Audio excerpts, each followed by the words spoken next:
what would you put in your top 5? You know, like mine, one of my top 5 is Sunset Boulevard. Oh. Just love Sunset Boulevard. Fast Times at Ridgemont High is one of my top 5. Yeah. So it's kind of broad. But for a critic, what do you regard as you can't probably pick a favorite film, but what's a couple that come to mind that well, I grew up and I loved Dead Poets Society with Robin Williams. That's one of my all-time favorite drama films. I'm a big sci-fi guy, and you know what? I loved Blade Runner 2049 just a couple years ago. I thought that was one of the amazing experiences to see in a theater. I love a lot of comedies. Dumb and Dumber, I think, is one of the greatest comedy ever made. So I put that up there. Team America, another very funny movie. Exactly. It's very common. Mine is Indiana Jones, the first one. And the reason why is you grew up around that time. So a lot of people have The Matrix. They have the show that when they were 12, it's what they grew up with, right? So, like, for Joe, it's Casablanca, right? Wizard of Oz, Wizard of Oz. So I'm going to put you on the spot because I got into this conversation recently at the Gull in North Vancouver. Shout out to the Gull in North Van.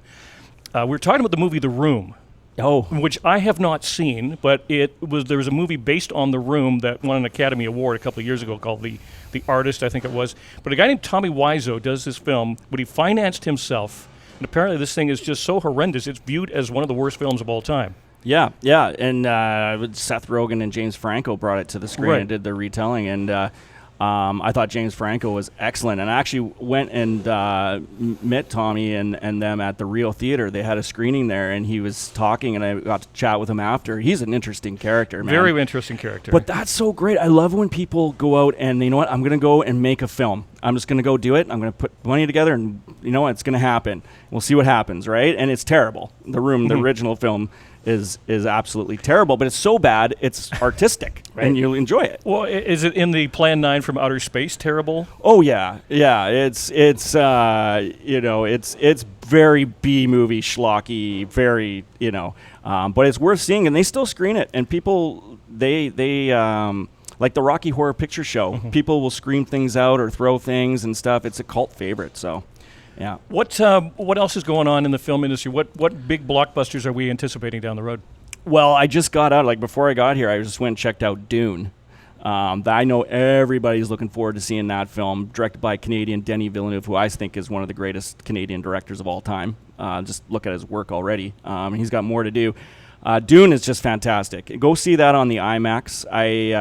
It will blow you away of just how beautiful it looks.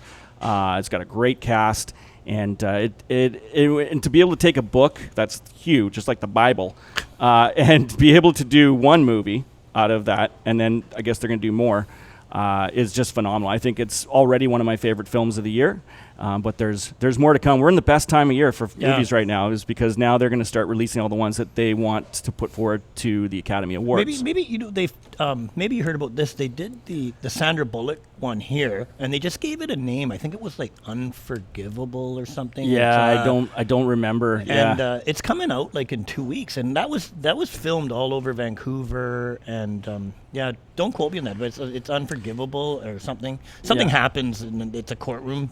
Yeah, courtroom drama. Sandra like Bullock's so great, though, and it's nice to see her. So I think that'll be a good one.